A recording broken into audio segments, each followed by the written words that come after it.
మాజీ ముఖ్యమంత్రి పినరాయి విజయన్ నివాసంలో ఈడీ అధికారులు నిన్న సోదాలు నిర్వహించిన సంగతి తెలిసిందే. ఈ వ్యవహారం దేశవ్యాప్తంగా సంచలనం రేకెత్తించింది.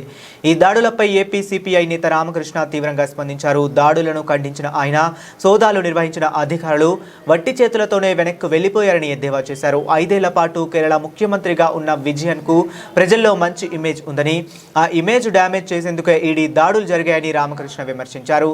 మోదీ ప్రధాని అయినప్పటి నుంచి ప్రతిపక్ష నేతలపై ఈడీ దాడులు, అక్రమ కేసులు సాధారణమైపోయాయని దుయ్యబట్టారు.